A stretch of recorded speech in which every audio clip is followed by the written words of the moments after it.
Well, hello and welcome to another episode of Accountex Sexy Change My Mind. This time we have Alison Edward joining me as my guest. Alison is a client of mine and I'm very, very happy to share her story with you today. So very, very warm welcome from me, Alison. Thanks for joining. Oh, thanks for having me. Right, where do we start? We've done the start once already. We've decided to ditch StreamYard because it was broken. So let's go back to the beginning. Can you give the audience a bit of context about what your business is and why you're here today? So I run Simply Balanced Solutions. We're a bookkeeping firm based just north of Portsmouth, near the beautiful South Downs. And I can't believe this is actually my 10th year in business, having stumbled into bookkeeping, helping out a friend in 2008. Like a lot of business owners, brilliant at what he did, rubbish at paperwork and accounts. So I kind of stepped in and started helping him, having the usual conversations. I don't understand why there's no money in the bank. How can I have made a profit? And all of those other exciting conversations that other bookkeepers and accountants will be used to. And then in 2010, we moved to the States for 3 years. My husband was posted with the Navy. I got my qualifications. And when we came back, I decided the best thing to do was set up on my own. I was just going to do a few hours a week, earn a bit of pocket money. Here I am, nearly 10 years later, with 3 staff and a grown-up business. And I asked before, the flexibility, lots of accountants and bookkeepers start because of the flexibility it offers around their children. It's such a common story, but that's not where you are today. So you're 10 years on, and the journey at the moment isn't about the flexibility side. So where are you now? No, so it's very much about the flexibility for my staff. But for me, my kids have gone off to university, husband's changed jobs. I feel like I'm finally, can properly focus on it. I refuse to work all the hours God sends, but, I can actually properly focus on it. I apologise. My neighbour is cutting his grass. He's just decided to stop his lawn. I'll take grass cutting now over StreamYard, just like chucking us out for no reason at all, actually. I wonder what the rumbling is. It's the neighbour with his sit-on lawnmower. And we've been on our journey as well. So we've been working together for over a year now. And I think you called it a long and winding road. I did. A long and winding road. But it's a long and winding road that served a purpose. Because a lot of the work that we've done is about finding your focus and finding your niche. And niche is actually niche is a very restrictive word and hasn't been the best way of kind of working with you. Why is that? I struggle with the concept of niche because I like variety. I don't want to just work with dentists or plumbers or whatever it is. It's about, there are so many interesting businesses out there.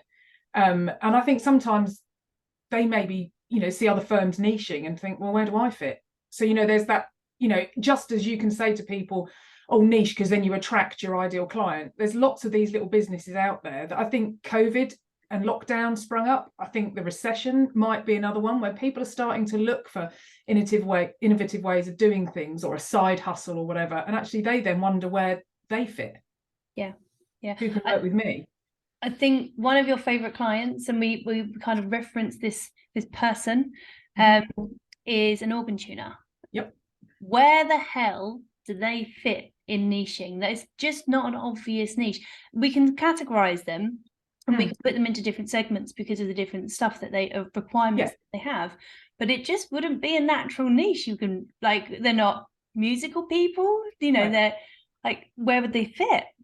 Well, yeah, and also again, there's probably not enough of them to make somebody target them, obviously, because it's not something you could build a whole business on, because there's not that many of them, and they tend to be quite traditional, shall we say, and they're just fun. I mean, I've had some fantastic conversations. You learn so much from them. It was, after the Queen's funeral, I was talking to him about the organ playing at the funeral, and he could tell me why one of the organs, in my opinion, didn't sound as tuneful as it could. And he said, because that one is actually tuned to play with a choir, but there isn't a choir singing with it. Whereas the other one sounded so much better because it was being played as it was meant to be tuned and played. I would never have thought of something. It's not a fact I'll use much in life, but I find it interesting. It probably wouldn't come up at a pub quiz, but it's still nice and Yeah. interesting and brings Yeah. variety into your day. And you wouldn't get Yeah. conversations like that if you just had one type of client. No. And that's, you know, variety is the spice of life, as they always say. And I just, you know, variety, you know, you're driving about and you see vans with businesses on the side and you think, how on earth did you even know that was possible to make a business out of that? Yeah. I mean, we see that all the time. And it's things that people use for medicine. Like, and you think, how did you discover that? That's just weird. Yeah, exactly. It's just weird. And It's just weird. Just lots of things you think, you know, and then, I mean, obviously there's loads of stuff that has now become completely, you know, that we all thought, that's a bit weird. And then it ends up being something you use every day in your life. But there's loads of little specialist niche things out there. Yeah. That just, it's fascinating. Yeah, it is. And I'm going to raise it again because I still find this story hilarious. But you have another client in agritech. Yep. And this was when we first started looking at niche, and you were like, well, they come up with interesting things and they bring variety to my life. So that might be a focus. Why is that, Alison? Well, we've discussed everything from, you know, the VAT treatment of bull semen through to they had a shipment or the transportation of cattle and one of the sheep was rejected. So that ended up staying in the front garden of a member of staff. So was there a benefit in kind to having a sheep in a staff member's front garden that was being looked after for a while? You know, these are questions that they don't teach you. No, like you can't cover that in any course. No, they don't cover it in the course. You know, and I've been told this sort of before in previous jobs. I'm just one of those people. I'm quite a natural information seeker. Yeah. I like learning, not in, you know, like, I need to acquire lots of qualifications. It's just, I'm quite curious in that way. So actually, that's one of the things that by working with all these different businesses, I kind of get challenged. It keeps me challenged in, well, it's not the same all the time. You're having to go and figure it out. Yeah. And I think it's really important that when we look at marketing niches, if you look at it from a very like a too logical point of view, you kind of miss out on what you actually love and who you enjoy working with, and you can be in danger of just missing the parts that you actually love because it becomes too tick boxy, you know. Yeah, so it's hard because it's what everyone tells you should do, and so it's quite hard not to try and force yourself down that route because you feel like that's what you need to do to grow and to whatever, but then you genuinely sort of find yourself being very unenthusiastic about what you're trying to do. You know, everybody's targeting builders because they're usually chaotic with their paperwork and there's lots of them. They're incredibly busy at the minute, so maybe they need more help. And whilst I've got builders and trades on my books and I like working with them, I don't necessarily want to only work with them. Yeah, and they're obvious niches, and when you have an obvious niche, what you end up with is obvious competitors as well. Well, yeah. So it becomes a crowded market. So we've done a lot of work on kind of discovering and rehoning and toning and like reorganizing your focus. What would you describe it as now? Well, it's those, we've kind of got to a point where a lot of them are the mobile businesses, and by that, you know, we're looking at, you know, dog walkers. I mean, let's face it, anything dog related has boomed in COVID. Oh yeah. I'm sure if you became a dog behaviouralist specialist accountant, you'd be making a fortune at the minute. You know, car valeters, mobile hairdressers, but also those people who've set up a side hustle of one description or another, and they're maybe starting to think, oh, could this turn into something else? You know, and they don't always know their numbers. They don't know what they need to do to replace 50% of the, you know, could they go down to 3 days a week instead of working 5 days a week and making candles or, you know, floristry or whatever it is on the side? And, you know, again, there was a lot of those businesses came up in COVID, and I think the recession, people will be starting to look for, you know, other areas they could boost their income. And so I think there'll probably be more of those businesses start to come up again. So it's working with those kind of businesses, either the ones that are out and about and, you know, use their dashboard as their accounting system, and maybe do it once a year in a panic on the 30th of January, and giving them information that they maybe don't think they can get access to because, well, that's what the big businesses have. Yeah. I don't, management accounts, what are they? Well, management accounts just a fancy way of saying it's knowing your numbers. Yeah, we've had an interesting conversation, you and I, about management accounts and how inaccessible they appear to be, but how accessible you can actually make them. Yeah. For smaller businesses. I think that's a really interesting, because they seem like a step up, like, ooh, my business is now huge and I can have management accounts because I'm important. Well, there's lots of stuff around bookkeeping and accounting. There's so much jargon in it. It just makes it seem inaccessible, when actually, and actually all the accounting software has got better at that, and using language that we would all recognize a lot more. Instead of talking about debtors and creditors, talking about payables and receivables. I mean, we all that's much better language. To be honest, I can never remember which way around a creditor and a debtor is, because we don't use it anymore. You learn it in your training, but then you move on to the software and you're talking with clients about payables and receivables. So, it's not constantly dumbing it down, because it's not that people can't understand the concepts. It's just translating it a lot of the time. Yeah. And also, you don't want, we don't, speaking from a muggle point of perspective, I don't want to be trained into how to do accounting, because it boggles my brain. So I don't want to learn all the terminology. I need to learn my responsibility. Where do I put what information and when? That's as simple as it is. And then you can help me understand and digest all of the information that you can produce. It's a different relationship. I don't have to be an accountant or a bookkeeper or anything. No, and it's working with people to make stuff accessible to them in different ways as well. So it's not just about understanding the language and things, like something I've been banging on about for some time, which maybe makes me sound like a bit of a dinosaur, is this, rush to technology. Yes. Technology is fantastic. Yes, in theory, if you can take a picture of your dinner and your kids and post it on Facebook or Instagram, you can do the same with your receipt.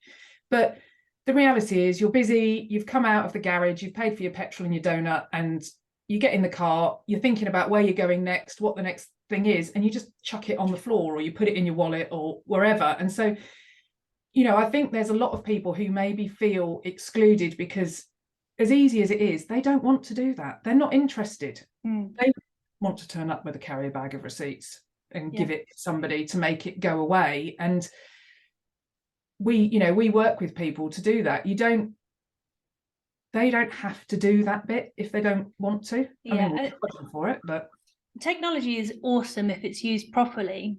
Like any technology, even going back to the sales databases when I was working in sales full time, that was a phenomenal tool. Brilliant tool, unless people didn't use it properly.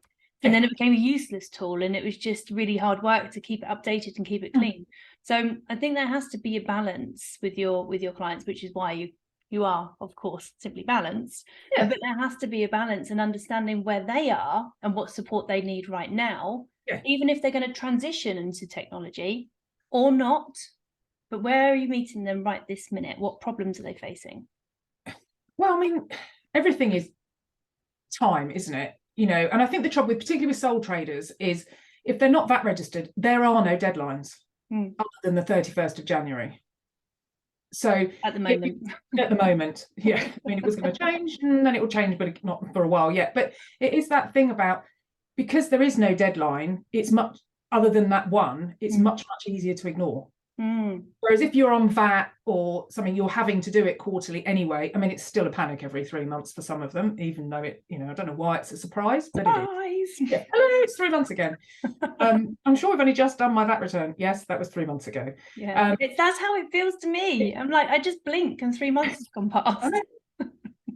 So it's that, you have to acknowledge that, because why would they do it any more regularly a lot of the time? They tell themselves every January they won't do it like that again, because that would, we all do that, don't we? It's the same with anything. Lie to ourselves. It's like anything. I'll be much better next week. I'll go to the gym 5 days a week and I'll do all of this, and then you don't. So it's trying to find a way to make it easier for them. So with some of them, we can educate them, and they will start using the software and snapping it and using it to record mileage, but others, we've got orange envelopes that they can just stuff everything in and send it to us, and we'll deal with it. It sounds like that would be a real relief to some people, because there has to be an alternative, because not everybody is going to get on board with this, and there has to be an alternative, because it's stressful. Learning new systems is stressful. And when you're not technology orientated, when you're not sitting at a desk every single day doing stuff, and you're out meeting people doing the work, that's like a whole bunch of pressure. Yeah, and it's extra, isn't it? You come in at the end of the day and then you've got to find time, to do it. Or if it's a side hustle, you might be ordering stuff in your lunch break and you're not actually working on your business. And so then, you don't have time. You're not sitting in an organized way at a desk, recording it in your Xero or your QuickBooks or whatever it is. It's the balance between, we have to obviously have systems for us that make it manageable to work with clients, but it's about making it easy for them as well. It's, if you make stuff easy, people will do it. I do like to bring in the odd Disney fact every now and then, as everybody knows. But like if you go to Disney World, you're never more than something like 20 paces from a bin. Yeah. It's partly why there's no rubbish. The frustration yourself when you're at a train station or something here and you finish your Costa and you cannot find a bin. Yeah. The responsible among us still take it, but that's why there's rubbish lying everywhere, because people, if it's too hard, people won't do it. I think that's a great analogy. And of course, because we spoke about Disney previously, we didn't bring it up. But for anyone listening, Alison is a complete Disney nut. And as I've said before, if you go to Simon Sinek's video about Find Your Why, I'm fairly sure Alison's entire why is so she can go on Disney holidays. It's so I can take my family to Disney, so we can spend time together there. I want to go back to something you said about the deadlines. And for most people of that, or most businesses of that size, the only deadline they have or is once a year. But with management accounts, or introducing management accounts, what does that do to their processes? Well, it means you have to do things little and often. And, if you want to take your business and figure out if you can afford holidays, or if you want, another deadline that often springs up on people is they decide they want to remortgage or move house, and suddenly the lenders want up-to-date information. They'll still want historical stuff from your tax submissions, but they want to know what you're doing now. And so if you're doing your tax returns, all you're doing is that once a year, then you're always working on a 9-month delay minimum. And, getting, I don't know what your mum used to tell you about homework and tidying and things, but little and often, sad but true. Mums are always right. Stop. I'm just as guilty. And, so by getting them into some sort of reporting schedule, quarterly or monthly, it's not such a big daunting task either. And when I email and say, well, what was this, £75 from this that you spent in May, and I'm asking you in September the following year, you're not going to know necessarily. And you'll either pay too much tax, too little tax. You don't know if you're really profitable because you're not recording everything, because you can't always remember it. I think one of the benefits for me of having a bookkeeper is this monthly communication. And I'm bad at organization when it comes to this. I will quite rightly say, which is why you can't talk about how I was as a child with tidying, because I was a messy bugger. So was I. And I couldn't keep time, and but with a bookkeeper there is this, not pressure, but it's a constant kind of check-in. Send me your bank statements. These are there's a rhythm. There's a rhythm to the year, depending on your deadlines, depending on what your business is. There is that constant rhythm is brilliant. There's a rhythm to, it's a bit like when you've got kids at school. There's a rhythm to the year. Because you've got the start of term, then you've got your half terms and your holidays. And when you don't have kids at school in that way, suddenly your year does feel a bit strange. There is a lacking rhythm to it. And it's the same with accounts, if we can build a rhythm into it, it's a lot easier. Everybody knows where they are. No, it's absolutely true. Although I wouldn't want that rhythm back. No, I have no desire I'm done. to have the school holiday rhythm back. I'll take my holidays out of term time now. Thank you. Yeah, thank you very much. However, if we were to follow that analogy a little bit further, it's the days that are out of sync that really throw you. The teacher training days that just appear out of nowhere. Yeah, those kind of things just really like send a cat amongst the pigeon. Well, and similar things can catch business owners out. So, yes, VAT deadlines are always the 7th of the month. But we've got what feels like 72 bank holidays coming up soon. And if you're not paying attention, you'll miss paying your VAT because you'll forget that actually it's Easter Monday. Yeah. Or something, or it's the Sunday. And so, because we're aware of those deadlines, we're nudging as well. So it's, reminding people that deadlines are coming and that they change. Yeah. And it, like, business owners are busy. Like, you're a business owner, you're busy, you know this, the pressures. So this kind of just check in and keeping them on top of it, like, what's that, little and often? Yeah. That's got to be much better than panicking and doing your tax return at the end of the year. I just cannot fathom doing it. Yeah, and you find people just going, you'll say, oh, did you have any expenses for this? Oh, yeah, I did, but I can't find the paperwork, so don't worry about it. And you think, well, then you're paying more tax. Yeah. People don't record mileage because they don't think they do any mileage. But if you have to pop to the post office or, you've driven, like mobile hairdressers, you're driving to and from clients, or you've got to drive to the salon supply place. All of those things are legitimate expenses. That's money you can reimburse yourself without tax. Yeah, I'm really awful at that too. All right, stop telling me what I'm awful about. It's not meant to be a telling off, but so this way of working sounds very similar to what MTD is supposed to help people with. What are your opinions on MTD, where it's gone and when it's going to come back? It will arrive at some point. I think it was incredibly frustrating how late they made that announcement. I feel really sorry for all the software companies and things who've invested a lot of time and money. And, they're not going to be able to recoup that in the way they were expecting. £10,000 was too low, but I don't actually think it's a bad thing to get people doing it quarterly. I mean, if you're VAT registered, it's going to make very little difference to people anyway. Starting at the £50,000 a year turnover, those businesses, if you're turning over 50,000, that's a good chunk of change. And so, if you quarterly can know what your tax bill is building up to be and you can budget and you're doing it, then that's got to be a good thing in the long run.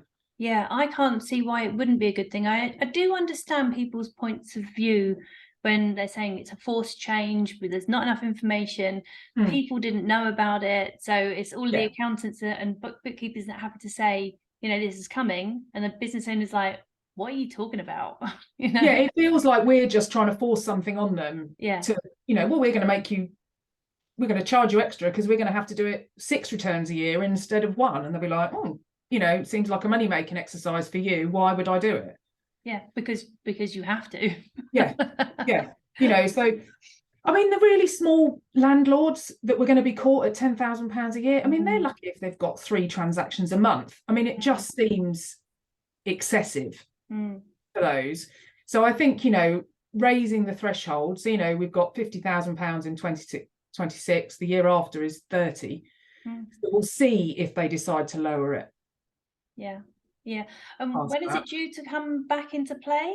It's 2026. They've delayed it by 2 years. And what's your predictions on how well the HMRC are going to publicise this? Well, you'd hope they would have learnt their lesson this time round. But what's your real prediction? I mean, hopefully they have had some successful campaigns in the past. When income tax and self-assessment came in, it was Hector, wasn't it? The little guy with the bowler hat that was always talking about. And, so there have been massive changes and we've coped with it. So, but I think they need to just start going earlier. The biggest problem HMRC have got is a lot of their computer systems are outdated, and they need to update a lot of that. And I think that's probably what drove the delay, rather than them not wanting to do it. Yeah, it was very 12th or 11th hour is the saying, isn't it? 11th hour. Yeah. And there's a lot of accountants who are, you know, maybe a little bit more old school, who are just saying, I'm just not going to bother, I'm going to get out the business. Take it as a time to retire. So yeah, well, that was another talk, wasn't it? So lots of people are going to sell up, and I'll just buy their list, you know, buy their clients, and it's going to be great. And like, it was like, woo, and then everything just stopped. Yeah, you know, but there's you know, we've already, you know, lots of us have made a lot of, you know, inroads into how we're going to work. So when it does come round, it's not as big a drama for us. Whereas people who've done nothing have still got to do all of that work. Yeah. So I think going back to what you were saying about how you support your clients and the support that they need, and encouraging them to have the support they need, when it comes around to MTD, it's just not going to be scary. No, they're gonna, like, the fact that you'll need to do more returns, and that would be a separate thing, but hopefully there's more education about it, but there'll be a system and a process where this isn't going to impact them too much. No, the only difference will be there will be actual hard deadlines rather than just the ones I'm nagging them about. You know, and that is the only that's for them, that will be the only difference. And you know, like, I think half the problem is some of these businesses don't see themselves as businesses. Okay. You know, and it's a bit like you were saying, you're a business owner to me. You know, I think you feel like you should be thinking like Stephen Bartlett or Alan Sugar or, you know, Karen Brady or whoever it is, you're a business owner. Actually, a lot of them, they're just earning a living. Yeah. And they don't really want to grow or think big thoughts about where they're going to take their business, as long as it brings in enough money for them to do what they want to do and they enjoy what they want to do. Job done.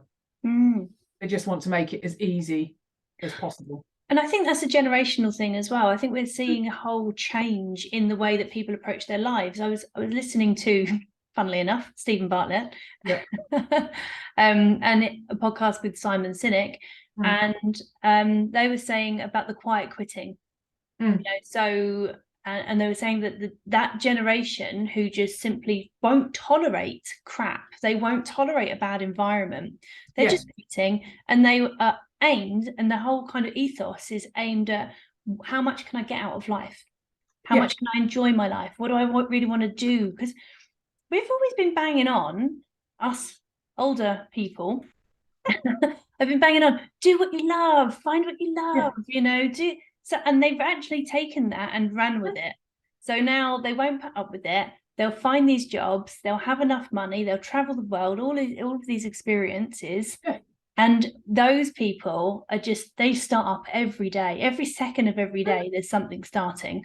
And I also think this is going to sound really harsh, but sometimes part of your job doing what we do is you get hold of people's accounts, bookkeeping, and you actually have to say to them, carry on doing it, but it's not a business. There is no way for you to scale this. Do it because you love it, and, you know, maybe you make something and you go and sell it at craft fairs and you make it for friends, and you make pocket money, you know, you make enough for a few treats. But sometimes you have to, you know, look at it and go, you cannot scale this in any sensible way. And if you don't ever want to, that's fine. But if you do, you're going to have to think about it. I think don't go planning your exit just yet. No, because a lot of people, you know, a lot of these businesses take no account of their time. They just go, oh, it costs me £3 in bits. I can sell it for a tenner. I've got the odd bit of, you know, a craft fair or something, but actually it's taken you 2 hours to make it. I know a jewelry designer. She's one of my closest friends, and her craft takes her such a long time. And people, like, there are people that like want to spend the money on this beautiful, beautiful jewelry, but other people just don't value it. They don't value the heart and time that goes into it. No, well, my youngest is a mad cosplayer, and, you know, creates the most amazing stuff, but gets people approach them to do commissions. But then they sort of say, and Kaylin knows their value, you know, and say, well, it's going to cost you this. They're kind of like, well, why? It's like, because it will take hours. And also, I've spent years learning and honing my craft to be able to do this. So if you don't think it's worth that, you can spend the time. It's not like they've got a production company in the back, just cutting patterns. This is all handmade stuff. But I think it's impressive that, I think some of the younger generation are actually starting to know their own value in things like that as well. I think it may be where they're more eco-conscious. They're not looking at fast fashion. So there is an appreciation that, if you want something that's made ethically, it's going to cost money. Because you have to pay a decent wage and all of those things. So I think that filters into everything. So they know their own worth, but that also means they value other people's worth as well. The way that some don't. We have an announcement that you are going to be joining me where, Alison? Where are you joining me? Tell us. I believe I'm going to be joining you at Accountex on a panel. Oh, yes, you are. Get on a stage. So you'll be joining me at Accountex alongside Rachel Harris and Stuart Hurst, and we are going to be talking about impact. Yep. And I think that you're going to bring a really lovely perspective from everything you've just said, and from everything I know about how you structure your business and how you serve your clients. I think it's going to be a really interesting discussion, because you're very aware of the impact that you have with your clients and what their needs are, and the impact that they have in the world around them, like we've just been explaining as well. So I'm very excited about having you on. Take my own little path down the corner on my own long and winding road. But just for everybody else, why is it that you said yes to that? Because I was at QuickBooks Connect, and Tom Kerridge was asked by Mylene partly why, how he's ended up doing all the different things he's done, like TV and things. And he said, if it sounds like fun, I'll say yes. I used to be a lot more timid, which might be hard to believe. But I've just kind of got a bit less bothered about it as well. What's the worst that can happen? Yeah. I see you as very brave. Very brave. I could sit here, you just told me who's going to be on that panel. I could go away and cry in the corner and go. That's what you don't see when I turn the camera off.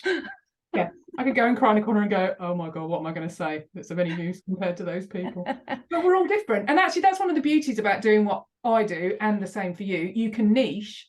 Obviously, you've niched into accountants and bookkeepers, but also there's enough work out there for all of us. Yeah. And so much, because people are so funny about money, Brits really don't like talking about money. Yeah.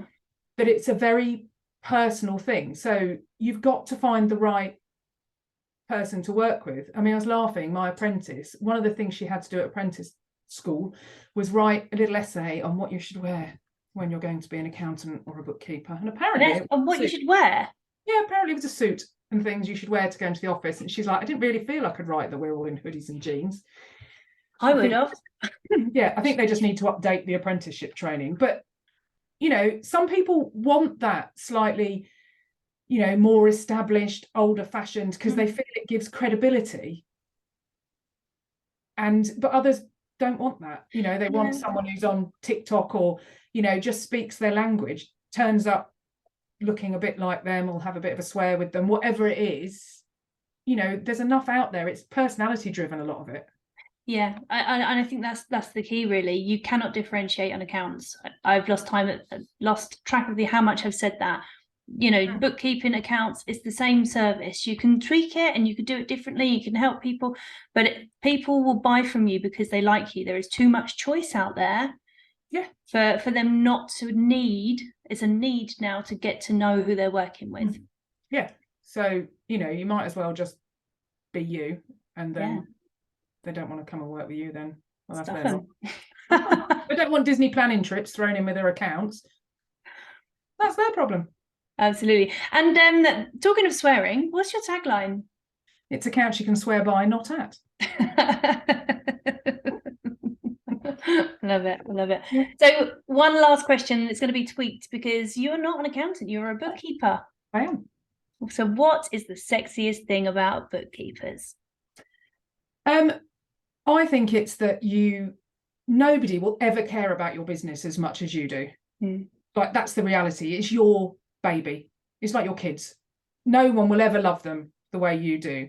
But bookkeepers, if you take us on the journey with you, we get pretty close. We care about your success, and we know about the detail. And, you know, we know when, we can tell when people have gone on holiday. We could probably order in a bar for most of them because we've processed the receipts. You know, we know what their favorite drink is or what they have at McDonald's, and, you know, but we become part of the team. Yeah. And, you know, it's exciting watching your clients grow and achieve what they want to achieve. Yeah. And that in turn helps us achieve what we want to achieve. So it's that we care, really, and we're there with you. I feel very exposed right now. Like, my bookkeeper knows exactly what I eat. Yeah, think about spending it. Habits. So thinking about it, they probably know more than Tesco knows about me. Yeah. You know, if you think when they talk about data, you know, we're sitting there and the conversations in the office are like, do we think that was a client meal? No, it was 9 o'clock on Valentine's Day. I think it's unlikely. So now we know where he's taken her for Valentine's dinner. And we think you don't know. You're like our mother. You know. Yeah. It's that, yeah. We haven't noticed that the vodka bottle is a bit lower than when we left. As I say, I feel so exposed. Yeah. Just think about that next time you put a receipt in. Yeah. Right, Alison, it's been an absolute dream to have you on. Thank you ever so much. Thank you for having me. Obviously, I'll see you tomorrow.